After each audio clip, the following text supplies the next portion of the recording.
Akasvani Imphal Ngangbam Nganthoi pau pazari ahanbada maruoiba pau Kendragi Mapan Thauram Raija Mantri Dr. Rajkumar Ranjan Singhna Moreda Integrated Checkpost amasung lambi thonggi phibam yengsinkhre 38 suba Manipur Longi Numit Language Day ngasi pangthokli 15 suba Raija Thaki ki hom mela amasung ki hom thakibagi 75 suba Kumon Palangi ngasi aroiba numita Manipur Pineapple Queen khanba yauna tongan ba thoram sing pangthokli amasung Lebaksin batong na sathariba COVID vaccine kapagi khongjangda hojik phawbada COVID vaccine dose ko 3.8 lakh nifu hena kapkhre.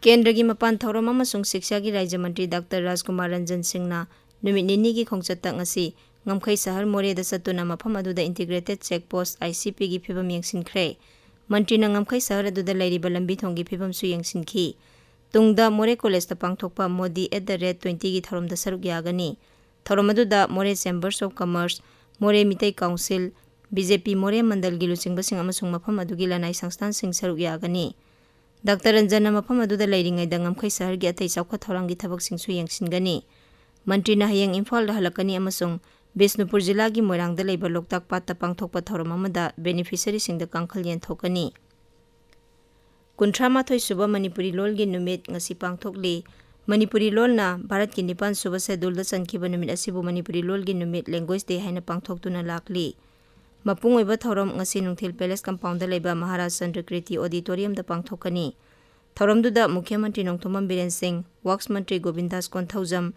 Tribal Affairs and Hills Mantri Sri Letpau Haukip, Rajya Sabha ki MP Maharaj Sana Jaubole Semba amasung Shiksha Mantri Thaunaujam Basanta Kumar Singh saruk yagani.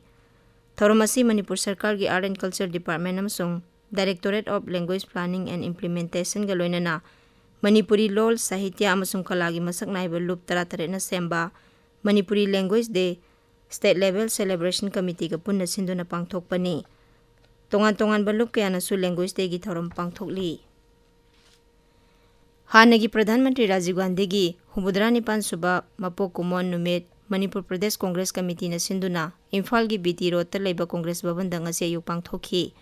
Thoramdu da MPCC gi President K Meghachandra Singh CLP Luchingba O Ibo B Singh Congress Working Committee gi member Sri Gai Khangamna Luchingduna Leikhidraba Luchingba sigi mafam da leisu katune kai khumnaba utkhi.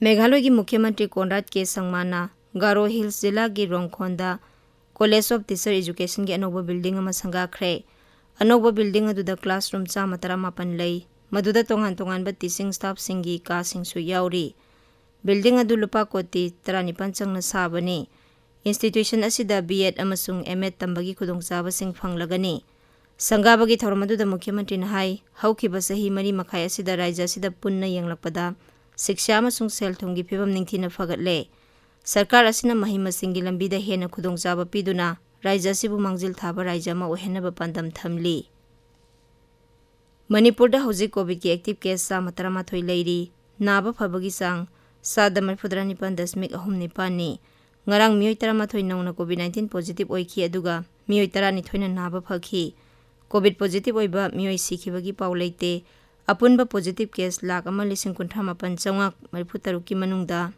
miyoi lakh ama lising kunthra tare chahum kunthra ni thoi naba phakhre tabiriba pawse Akasvani Imphal dagini 15 suba Raija Thaki ki hom mela amasung ki hom thakibagi 75 suba Kumon Palan Churachandpur Jilla gi Bunglon High School gi campus ta leiba ऐतिहासिक ओइरबा Dr. Kalam Ground dang asi loisilagani ngarang dagi haukiba mela asigi ahoba numita ki hom thakibagi sahi 75 surakpaga mari lenana nung yungbagi thorom pangthokhi ngarang hokdokpagi thoromda Horticulture and Soil Conservation Mantri Sri Letpau Haukip Haksel Mantri Dr. Sapam Ranjan Singh Social Welfare Mantri Haikham Dingo MLA Singh Lejamang Haukip Janghemlung Panmai Jay Kumosa amadi Singlung Thang saruk yakhi ngasi loisinbagi thoromga mari lenana lawmi singgi seminar pangthokpa Manipur Pineapple Farmers Award yanthokpa amasung Manipur Pineapple Queen khanbana mapung oiba thoram oiri.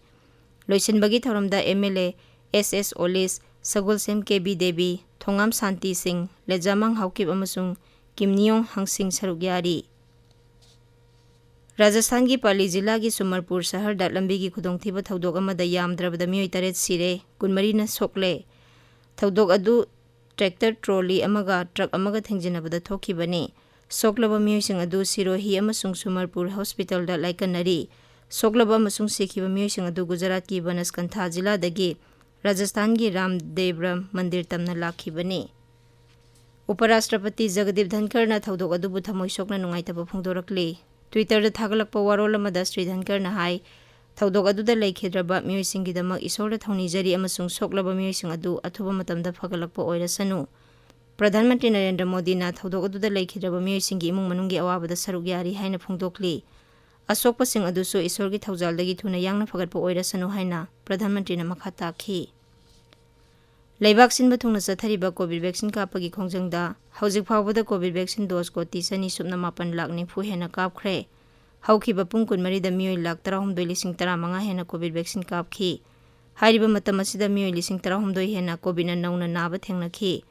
Laibak sida COVID ki active case lakh 1,000 hena leiri. Laisat asidagi phagalakpagi sangsa da 49.9 da leiri. Haukiba pung kunmari da mioi 13 rom COVID tagi naba phakhi. Central Bureau of Investigation CBI na Delhi ki Upamukhyamantri Manish Sisodia ki mathakta nauna semba liquor policy ki niyom sing thukai haibagi damak FIR pale. Excise official liquor company ki executive sing masakhangdaba public servant amasung lanai mioi sing yauna mioi 13 ki mingsu FIR du de yauri. Delhi ki Uparajapal B.K. Saxena na liquor policy ki procedure amasung niyom sing da soiba kya leibagi damak CBI na thigana bahai khibani.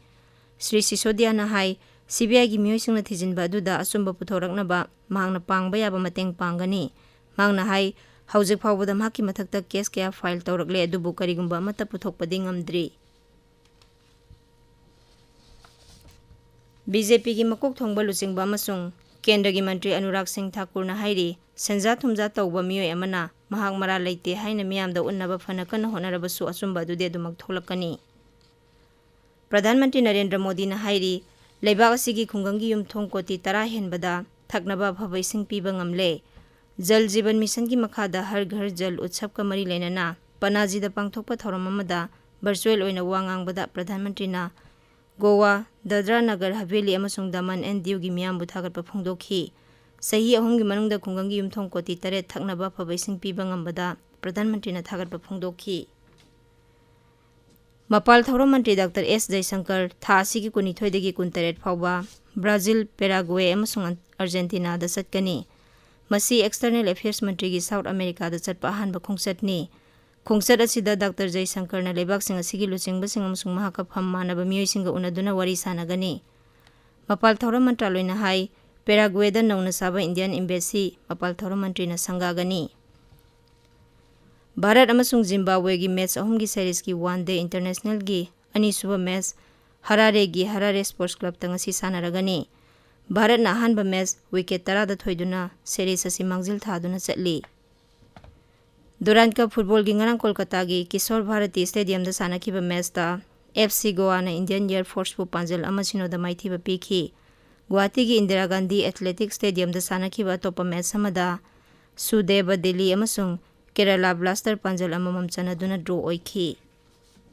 Aroibada maroiba pau amuhanna. Kendra gi Mapan Thoram Raja Mantri Dr. Rajkumar Ranjan Singh na Moreda Integrated Checkpost amasung lambi thonggi phibam yengsinkhre. 38 suba Manipuri Lolgi Numit Language Day ngasi pangthokli. 15 suba Raja Thaki Kihom Mela amasung Kihom Thakibagi 15 suba Kumon Palan gi ngasi aroiba numita Manipur Pineapple Queen khanba yauna tongan ba thorom sing pangthokli. Amasung leibak sinba thungna chathariba COVID vaccine kapagi khongjangda haujik phawbada COVID vaccine dose ko tisani supna 8 lakh nifu hena kapkhre. Pauloi jare.